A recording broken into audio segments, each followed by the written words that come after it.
On March 19th, 2022, I spoke with Jessica Rampling, fruit woman whisperer, singer-songwriter, all-around cool noise dude, and mastermind behind Apples. We spoke about the future, going on tour post-COVID-19, hunch rock, and amp worship, as well as the recent release of her new but old album, About the Future. Plus, she even put on the interviewer hat and asked me about my own thoughts on things.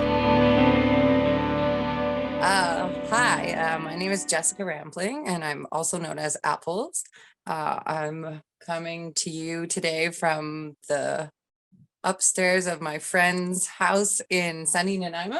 Okay, cool. This is rad. Thank you for meeting with me. I'm stoked, especially given the circumstances. You're in the middle of a tour. You're like all over the place. Yes. You're doing stuff. It's special. It's in the moment. Okay, let's get to know you. What do you want, or what would you like listeners to know about you and your art? And for God's sakes, please tell us what your favorite apple is, given the name. Okay, It's so important. Yeah, we're doing a tour for this album, which is actually many years old now. But weird circumstances came along, and I never really got to tour it before, so I just sort of kind of wanted to give it its fair shot, and then for God's sakes put it to bed after that. And maybe never play these songs again. But I'm actually, it's pretty amazing to be doing it right now, because it feels like a real opportunity to be able to tour. Sweet. Yeah, no, that's really special. Okay, so who is Apples? What does, like, as I know Apples is like, I think of you first, of course, but I feel like there's other individuals that are involved, and it's like your baby Apples is, but then there's like other people and you're like directing them, like what Oh God, lots I'm very bossy.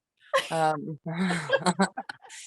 well, so the name came about, I don't know how I'll tell the whole origin story, but I run a fruit stand, and so that name came about as just, it's a long-standing nickname that I have up on Haida Gwaii where I live, and then so that sort of naturally became the name for music that I wrote.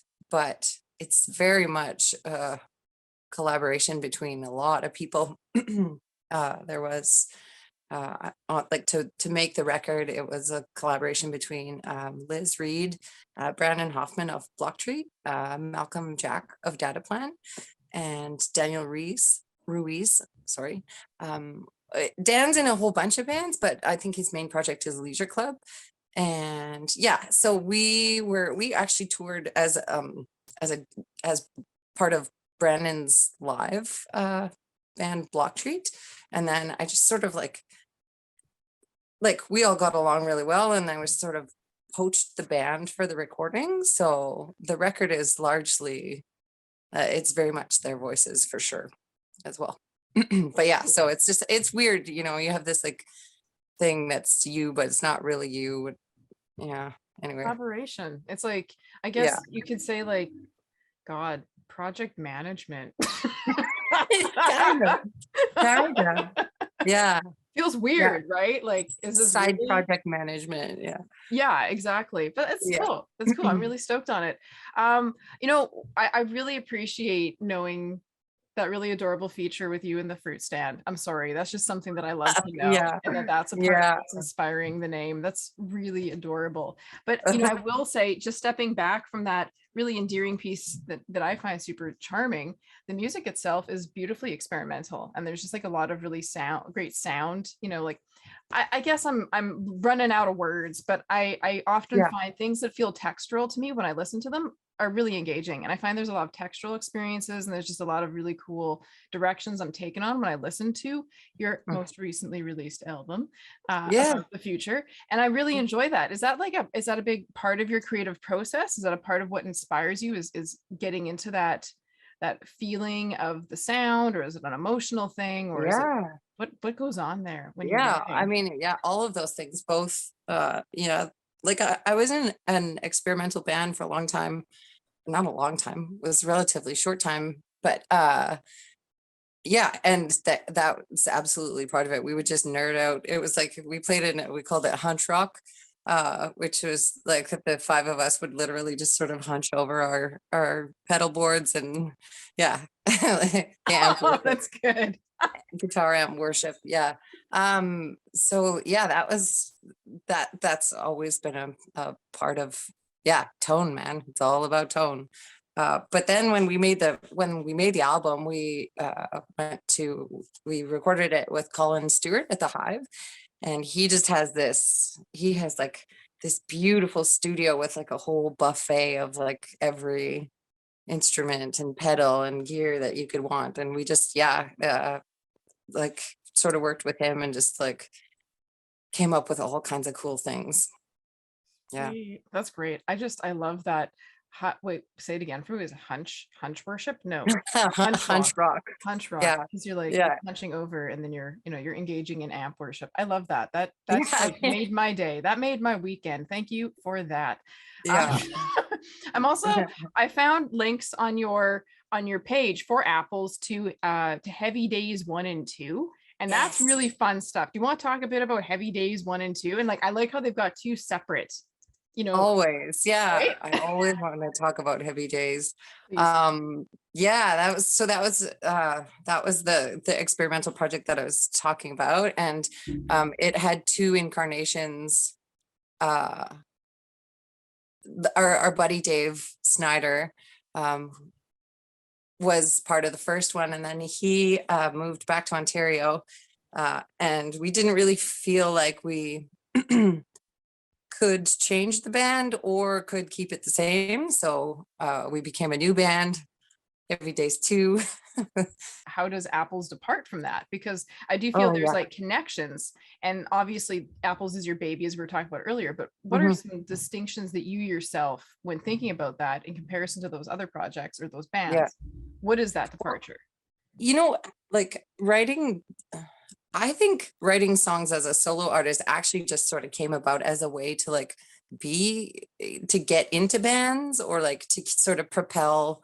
Like I live up north, and it's like just to sort of propel a musical career along. It's like if you want to play, you have to get out there and play, like get out there to meet people and do it. There's not a lot of musicians up north, so it's not just easy to like make a band all the time. And because I'm like kind of like a traveling, rambling dude, that's just the best way to play, is to just have songs and play them. So that's kind of where Apples came from. But like, I'd rather be in a band. If anyone wants to start a band, Hey, invitation. Hi. What's that? It's an invitation you're making, like, hey, Yeah, come on exactly. in, join Apples. So actually that's great to know. So because I had the impression that Apples was like your solo project, but you're on this tour doing it as like a band with other buddies. Oh yeah. Okay, Yeah. that's really cool. How's that? Like I'm assuming you have also played solo, obviously the tracks that you've done for Apples. Like, how was that? When were you doing that? How was that in comparison to going with a group? Do you like one more than the other? Like, I mean, yeah, definitely definitely the band. The band is crazy. I have these, oh man, I have an amazing band right now. Yeah, it's way better with everybody. We have a sax player on this tour, or yeah, I guess at the last probably 4 or 5 shows I've had a sax player. My best friend Liz is like a total, she's the amazing part on the end of the album, and the closer track where she just the vocal part that's all her. And yeah, I mean, there's like bands are the best. Solo, like playing solo live is interesting because you can really sort of like, it's your magic show, and you can sort of take people in interesting directions. But yeah, there's nothing like wait till you hear the saxophone solos we have. sick. All right, you do a festival too. Oh my God. I also do a festival. Yeah, do a festival. My buddy Taylor and I we have 2 phone conversations, and then we ask our buddies to play. But yeah, so this year So it's 2 days, and it's just on his farm in Telqua. And the first day is like no bands, no songs, just jamming.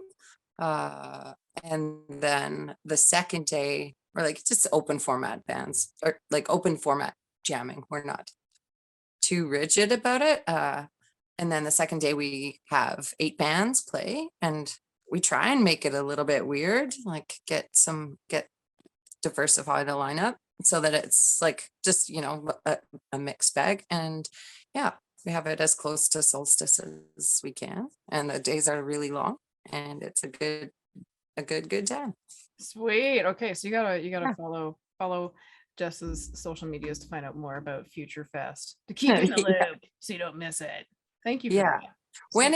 What are the dates of your festival you were talking about?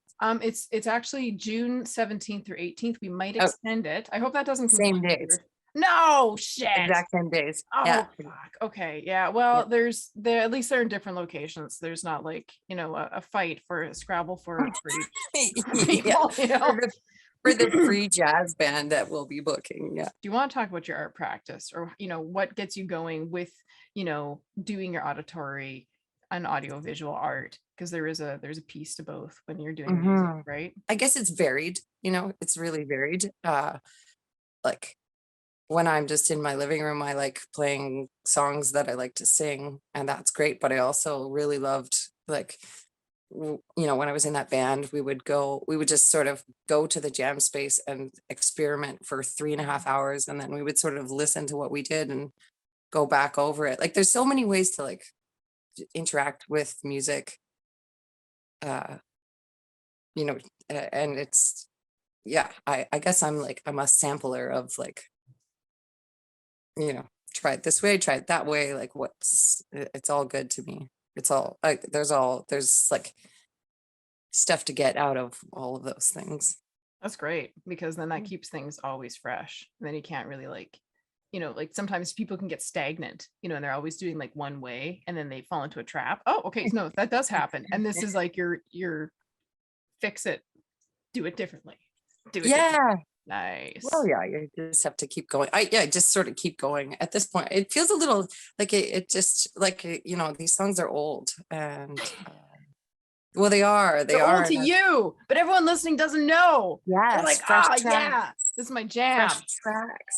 But it's interesting because it takes me a really long time to write songs, like really, really a long time, like years, to sort of get a song from whatever its genesis is to the end. So all my songs are going to be old by the time anyone hears them. But yeah. That's cool. That's adorable. And it's incredibly vulnerable, because it feels like you feel like, oh, I guess I should be doing this, but who cares? Everyone's got their own timeline, right? Like, yeah. So yeah, definitely grappling with that one, but also whatever. Exactly. Whatever. Like, yeah, it's the same thing when it comes to doing anything. It's like, oh, you should be doing it. Like, who said that? Can someone please find me that person that said you're supposed to do it by this time? Like, Where are they? Where is this person? Yeah, I need to track them. Right. So yeah, like that's just, I feel like that's just sort of media cycle, like music as a commodity sort of. I guess labels have a timeline that they think things, kind of operate on. But it's, in a way, I kind of appreciate that, because it's like, it keeps me going. Yeah. Keeps me moving. Yeah. Yeah. It's oh my God. Okay. Do you play music? I do. I experiment. I do some experimental shit here and there. It's fun. Nice. It's fun. Okay. What's the handle for that? It's called Lamed. It used to be called LL, but it's now Lamed. And so I do this theremin, like looper, weirdo, witchy shit. It's kind of fun. It's kind of weird. It it's sounds great. amazing. Oh, thank you. But it's like, it's a thing that's a secret in the side that I keep on. Well, not anymore. We're doing this is live, dude. It's not secret now, I think it's been like sleeping, as people say, especially over COVID. I could be more active in COVID, but as soon as like work and life and everything, encroaches, it's like, fuck you and your creative stuff. You need to put that in a shoebox. And thanks for asking me. I appreciate it. I feel also sometimes weird about bringing it up with people, because it's like, Oh, you don't want to be that radio person that's like, yeah, do you want to check out my project? I do. But the reality is that I do want to check out, of course. Well, then you're pretty cool. Thank you for that. It makes me feel less like a weirdo. Thank you. I love it. I'll send you some of my shit. How about that? Yeah, do that. I'll send you some of my shit. I also maybe you should play some at the end of this interview on your show when you. Oh, you're just I want to devote it to you. I want to devote it to you. And Apples gets the highlight. But if you would like me to, I'll play one track, just one. Okay, great. Anyone. That's gonna be great. Tiny one. Oh, thank you. I really appreciate that encouragement. I sincerely do. Okay, I am talking too much about myself and I'm feeling super uncomfortable and you're making me feel super uncomfortable and vulnerable. Jess. Okay. No, bad interview form. No, I love this. I really love it. Okay, let's talk about the tour though, because this is like and in my mind, it's like, wow, touring, this is exciting. We couldn't do that for like 2 years. How's it going? How does it feel? Oh my God. Mm-hmm. It feels great. I bet. The answer is it's breaking awesome. Yeah. Well, when I planned it, it was like, when I wrote to Jen to say, like, are you available for these dates? She's like, are you crazy? Nobody's planning anything. And I was like, yeah, well, I want to. And maybe things will be better and maybe we'll have to cancel it. Who knows? But yeah, so it sort of came together and it was pretty weird trying to plan it because I feel like a lot of the infrastructure, like a lot of the venues and a lot of the people that were booking shows and even a lot of the bands that used to be bands are just not bands anymore. So it was pretty interesting, but I am in Nanaimo. We had our first show last night and my friends here that are just like relentless artists, have an amazing new space and their band is sick and there's all these kids that showed up and so it's all still there, which is really exciting. Yeah, that's super exciting. Do you have any like tour stories yet, or do you need to, you do you want to share one? You want to? I do. Please, last night somebody barfed all over me last night. The first tour story that makes the cut for the interview. Someone barfed all over me. minute one. Yeah. Right, I was after standing the set? Or right after. Yeah. Right after. It was the worst. I was standing at the merch booth and I had this I bought this cool suit to be like a cool guy.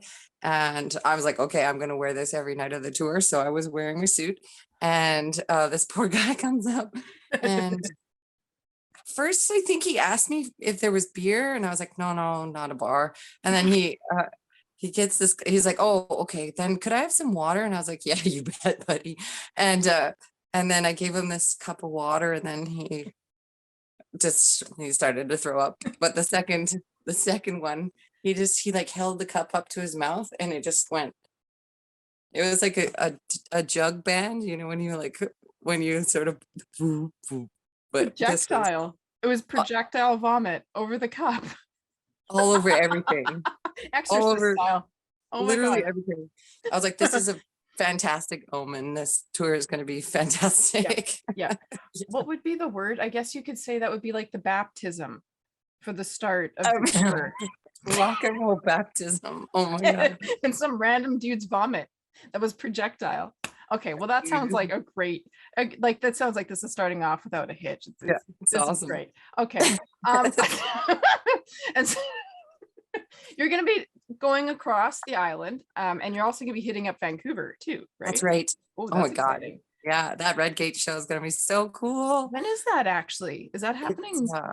It's on Wednesday. They're open. They I don't think they normally do shows on Wednesday, Red Gate, but they. Oh wow, this is exciting. So yeah, a friend of mine pulled some strings and so we're pumped. We're playing with Big City in Laverne. And I just couldn't be more stoked. Amazing. This is so cool. Now, I know that the Victoria show is a bit more of a secret, but you will be stopping in Victoria, correct? Secret is out now. The secret it's exploded. It's Yes. okay. Word on the street is that we've moved it to the Victoria Events Center. And it's an early show and it's tomorrow afternoon. So I think, oh shit, like the 20th. yes, tomorrow. Oh shit. Oh my gosh. Okay, I'll try and haul my butt out there and check. See that. Finish your homework. Yeah. But yeah, so it's all ages and it's daytime shows, and I'm kind of pumped. Like I got a lot of buds in Victoria that have children, and I'm like, oh, maybe I'll see them. But yeah, and that is with Tone Queen Meg Ardell, and Richard Garvey is gonna play. Cool. Yeah, so that's wide open. So when does the tour actually wrap up? Does it wrap up at the end of next week, or are you going to be continuing almost? Oh yeah, okay. Right, yeah, end of next week is the last date. That's it. You're actually like the second person who's like, does it continue on? And I was like, wait, you can just extend a tour, like you can just sort of like buy more parking time and just continues. Which sounds, I was like, how do I do that? Yeah. How do we do that? The party continues. It's the last weekend. It just keeps on going, right? Yeah. Okay, cool. But technically at this point it's wrapping up on the 25th, which is still that's damn good. It's like, almost a 2-week adventure, just about. Yeah. It has been, yeah, for sure. That's cool. Very groovy stuff. Stoked. I'm really glad that you've also gotten the chance to start it off with like in the right way, with like the interactions with the fans and happening around COVID, and it's all good and it's a cool party. I'm really happy for you. That's stoked. Yeah. I'm stoked. Yeah. I mean, that's stoked. That doesn't make any sense. I'm stoked. Yeah, this has been really lovely chatting with you. It's been a blast. And the very generalized, open-ended sort of piece. Are there any final thoughts? Things that I haven't hit on that I really should have hit on in some capacity? Oh, I don't know. We didn't really talk about the future, but we should talk. Oh, good point. Oh my God. Given the fact that the album is about the future, literally about the future, what are some thoughts that you have about the future actually for apples, let's say? I was curious about your thoughts about the future. My thoughts about the future. Good God. Mine are already all in the record. So I guess you're an open book. Go listen to the record. Go to bandcamp, download the album, go to the show and listen. You'll know what Jess's thoughts are about the future. God, I don't know. The future is wide open, for lack of a better phrase. But I don't know. I think there's a lot of really crazy shit that's happening, and only time will tell. And the only way that we can really be prepared for the future is to be unprepared. You know what I mean? Like, there's no way of knowing what's going to happen. You can have certain goals that you want. You can have certain, desires and hopes, and you can keep those in the back of your mind, but you can never expect anything. As soon as you start expecting stuff, you're going to be disappointed by it, right? So just try and be and live the moment that you're living and enjoy it. That's it. I don't know, with the Ukraine shit, with the COVID, with like the truckers, it's like, come on. Victoria has like a whole thing going on. They're trying to seal off James Bay because the truckers have like decided to make that 0.0 for their, I don't know what they're protesting for, but they're going in. Didn't they win already? I think so. I don't know what are they here for? To keep the party going. I don't know, but they're here and they're trying to seal off James Bay, so they can't get in this weekend. But basically, tour is over. Go home. There's no hot tub here for you. Don't set it up at Beacon Hill. Go home, wherever home is, and set it up there. There will be no after party. Oh, God knows what the future holds. It could be a travesty. It could be really exciting. It could be really great. Are you personally excited for it? Am I excited? Yeah, I think I am. I think I feel better. A little private note between you and me. Maybe it's not so private anymore, but I shaved my head about, I guess it was in December last year. And I felt really different after doing that, of course. I think that was a part of the goal, but I'm really happy to have this back. So just by having this, I feel hopeful for the future. Oh, that's interesting. It's weird. Hair is very powerful. Like there's all kinds of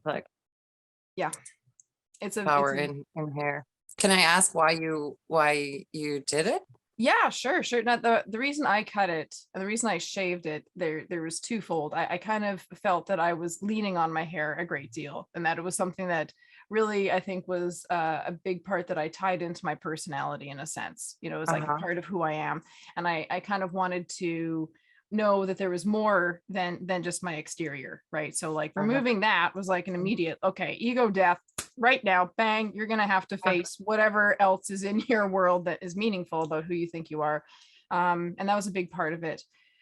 So in a sense, that was a psychological and maybe a spiritual thing to do that. And it was a form of sacrifice. It was like a reset in a sense.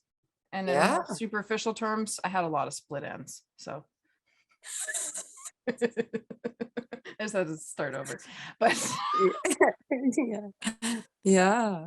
yeah, Yeah. that was the main reason. But That's cool. It's very like that's an like it's an experience that you sort of like chose to have, which is not people don't make those kinds of decisions all the time. So like that's no, great. I won't Good for recommend you. it to anybody to do it twice. Probably once is enough if you like your hair. Uh-huh. Just once. Interesting. Once. Yeah.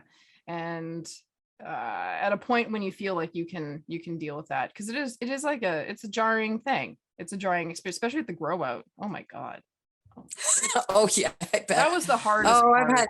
I've had undercuts. I You feel know, ya. yeah. Yeah. There we go. Right now I'm doing this thing where it's like this part is really short, but then this Yeah. part is really long. Can't Oh really, man. and it's Have like, you ever grown out a mohawk? yes, I did. I did That do doesn't that. That work. was, oh, it was okay because I had a thing going on and I just had a head You band. have advice for growing out a mohawk? You know, what I found worked was using a lot of bandanas. And maybe that's Oh not yeah. going to work for everyone, but like then the hairs that are just really short here, you just fold them back and then Gotcha. it worked. It worked for I a while gotcha. there, right? And then yeah, but then I just started cutting it as it got closer to it. Everyone adapts slowly over time. That's right. We figure it out. Okay, I'm so rambling and I'm eating up all of your precious time talking No, about I my like it. hair. I like it. No way. It's good stuff. This is quality content. You're wonderful. I'm so glad we could meet and chat like this through Yeah, the interwebs. I look forward to doing this in person in the future. Hey, why don't totally. you share your social media links, connections, so that Oh people can God. find all of your wonderful details and follow you? My Instagram is apple and cedar. That at instagram.net.org. And then my preferred method for you to listen to my music is Apple's music at bandcamp.com. Or dot, Yes, on whatever, wherever Bandcamp. the dots go. And then, yeah, that's kind of it. I mean, it's on all the places. It's on Spotify and Apple Music and all that stuff. Right. So, Yeah. and really just listen to it wherever you want. That's Buy not it too, because well, you can. Yeah, but I local. don't care if you don't. I'll survive. You're loving. I have this rule where like if it's a local person, and maybe that's kind of cruel if it's like only local, but like if it's in BC, I always end up buying the album eventually on Bandcamp. Yeah. It makes sense to do that, right? So Yeah. I'll nag you all. Drop the coinage. It's not a big deal. Then you'll always have it on your phone to listen to. Well, we got t-shirts too, so if you just like want to drop some coin, come get a t-shirt. Sick. See, always get the merch. Get in on the merch. This has been a blast chatting with you. Sincerely, thank you so much. This is great. Yeah. I hope the tour goes fantastically and that you get more lucky vomit. Only if it's consensual lucky vomit. I think we're gonna make the bass player run the merch tent. Of course, the bass player gets to do that. Yeah. Okay, that's cool. Okay. This has been great. Thank you so much. This is fantastic. Likewise. Thank you so much for chatting with me, Jess. You are just as cool as your music, plus the best tasting apples dipped in honey. Go nab Jessica's album About the Future off Bandcamp today and catch her in person at the Red Gate or on Salt Spring this weekend and on Wednesday.